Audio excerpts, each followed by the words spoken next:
Good morning all student, कैसे हैं आप सब लोग? अच्छे हैं। चलिए, स्वस्थ रहे आप सब लोग, यही हमारी मनोकामना है। आज संडे है। आप लोगों को पता है कि एवरी संडे, कोई भी संडे ऐसा नहीं है जो हम आप लोगों के लिए टेस्ट सीरीज नहीं लेकर आते हैं। आज हमारा संडे का दिन जनरल स्टडी, सामान्य अध्ययन या जनरल नॉलेज का टेस्ट, हम आप लोगों के लिए टॉप 20 वो क्वेश्चन लेकर आते हैं एवरी संडे जो किसी भी एग्जाम के लिए most very very important question होते हैं।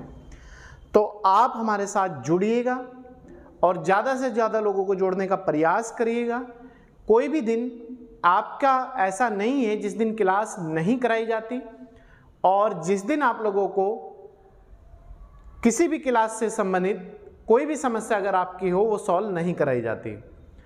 प्रतिदिन आप लोगों को क्लास कराई जाती है, टेस्ट कराए जाते हैं, करंट अफेयर की क्लास कराई जाती है और आपको मोटिवेशन क्लास भी कराई जाती है।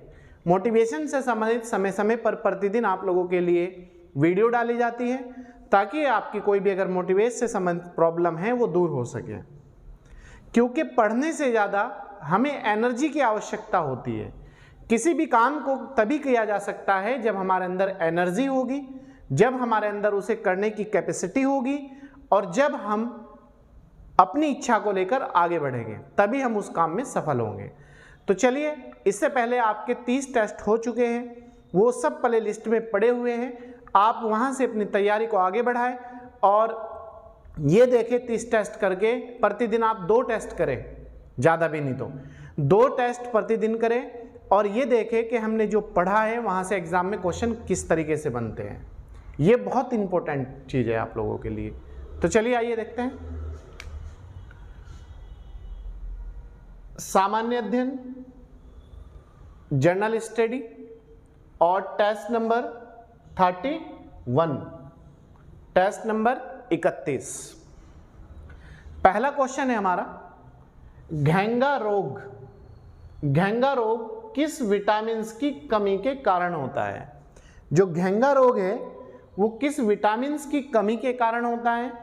Vitamin D, B option vitamin A, या फिर आयोडीन।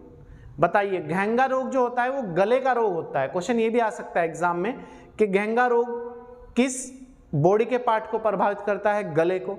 तो ये जो है घेंगा जो रोग होता है ये आयोडीन की कमी के कारण होता है। इसीलिए कहा जाता है अच्छा नमक हमें खाना चाहिए जिसमें आयोडीन की भरपूर मात्रा हो।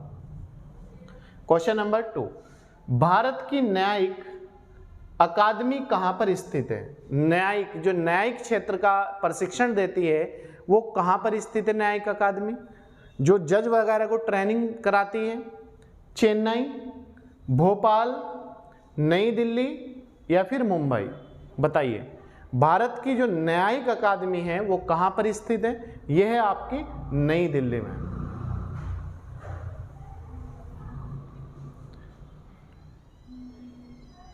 इसके बाद नेक्स्ट क्वेश्चन है हमारा, पेब्रिन रोग किसमें होता है? पेब्रिन रोग किसमें होता है? मधुमक्खी में, बी रेशम का कीट, लाख का कीट या फिर एफिडस में? बताइए, पेब्रिन जो रोग है वो किससे संबंधित है? वो किसमें होता है पेब्रिन रोग? ये होता है रेशम कीट में। पेब्रिन जो रोग है रेशम के कीट से संबंधित रोग है।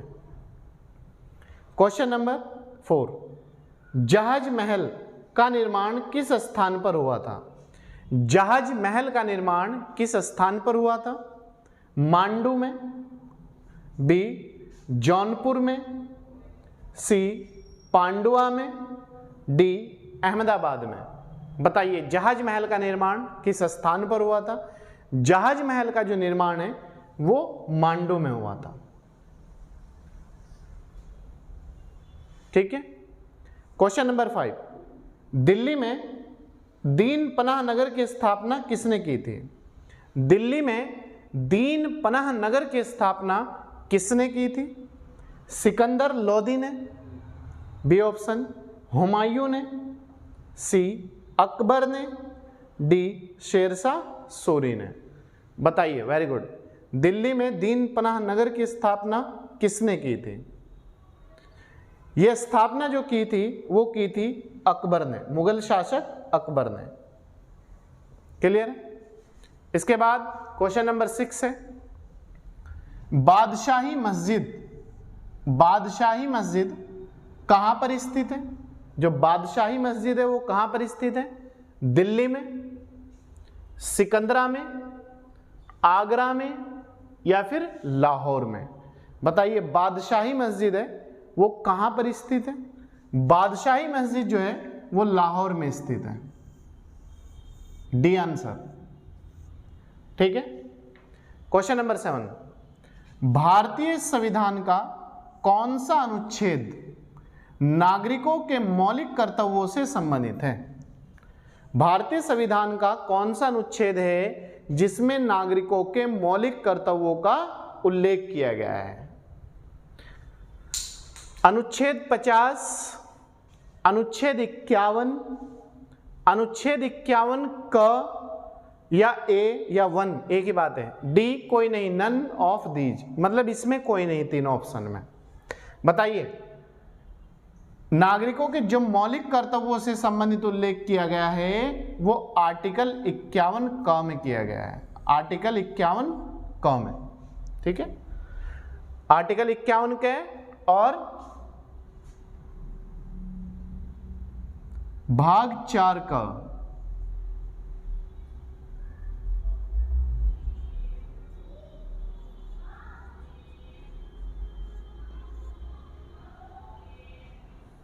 भाग 4 का। ठीक है।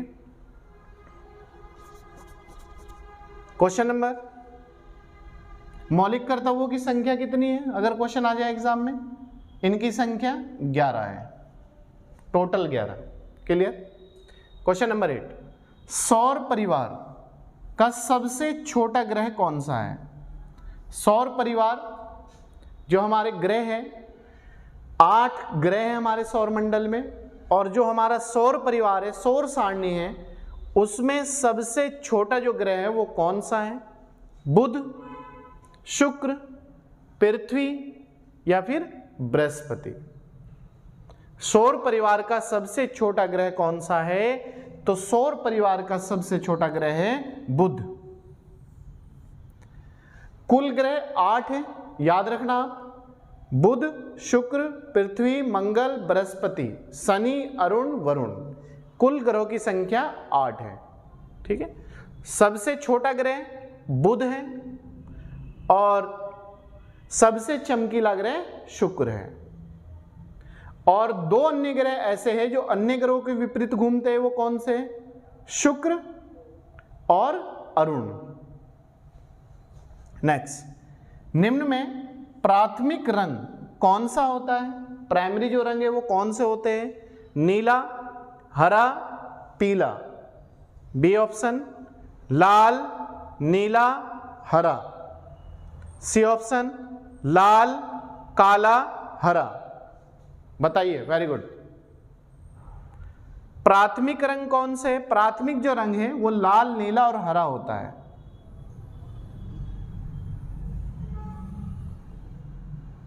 कौन से होते हैं प्राथमिक रंग?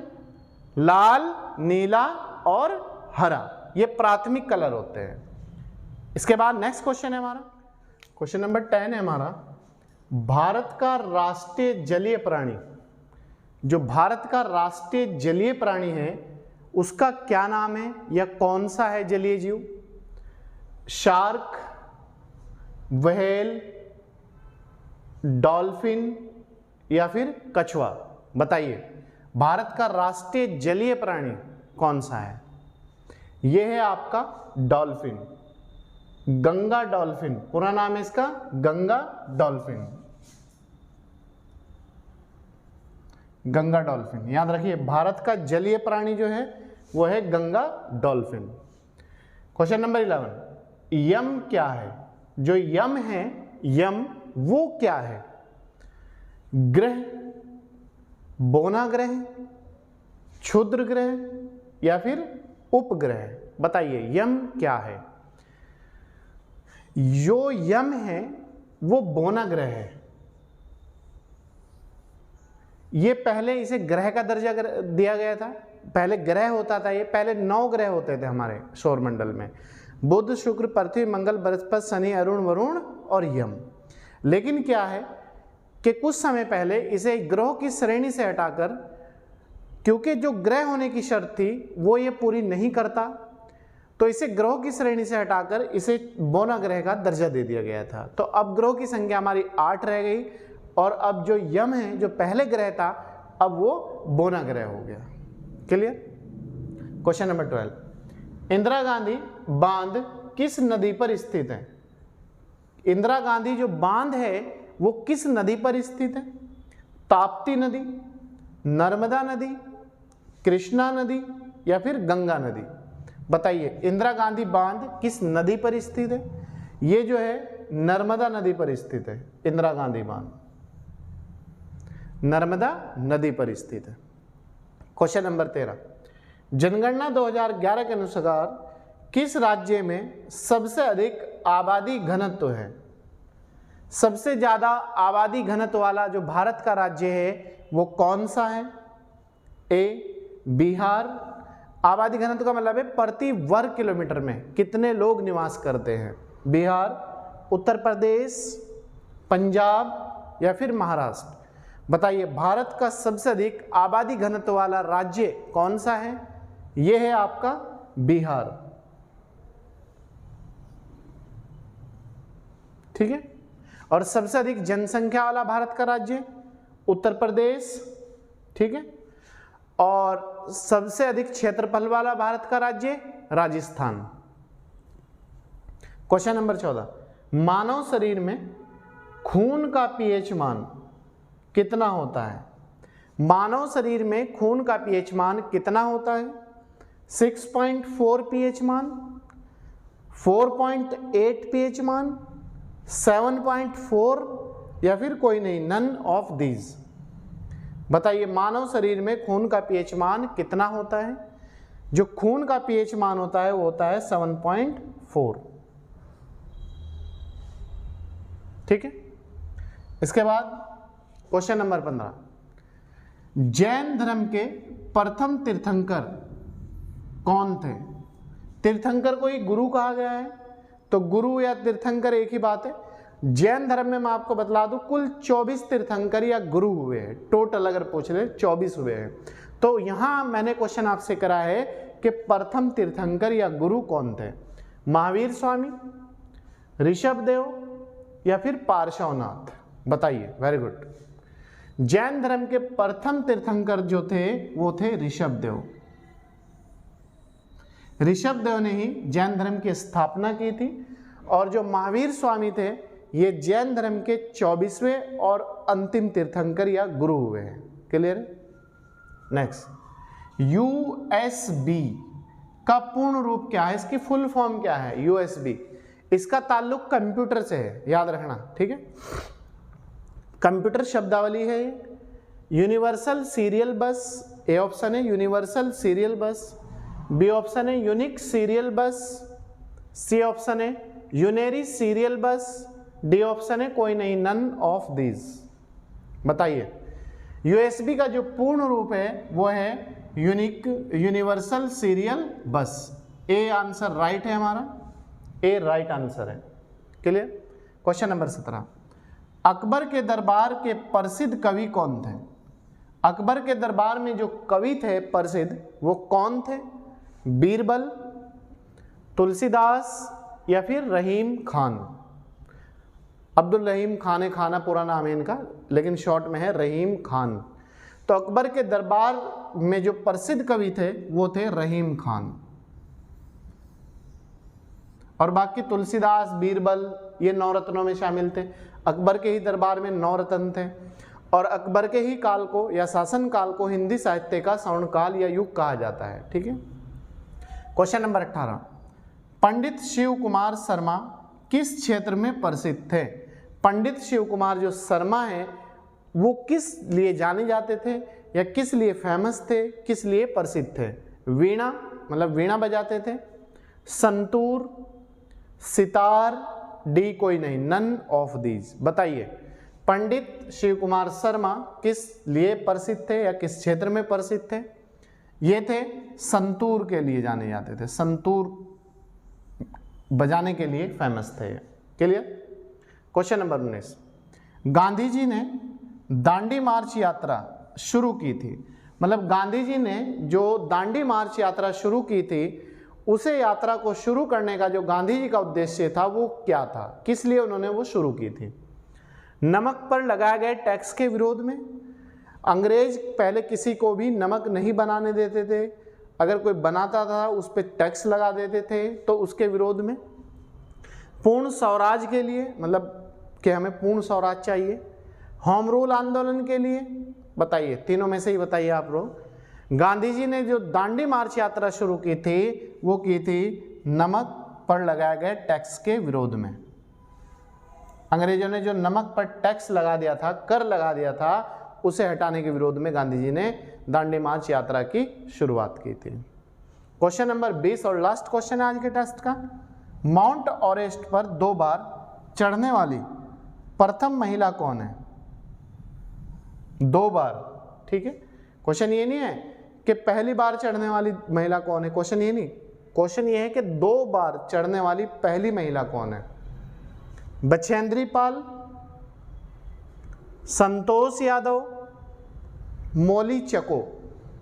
बताइए, बछेंद्री पाल, संतोष यादव, मौली चको, कौन है माउंट एवरेस्ट पर 2 बार चढ़ने वाली पहली महिला? यह है आपकी संतोष यादव।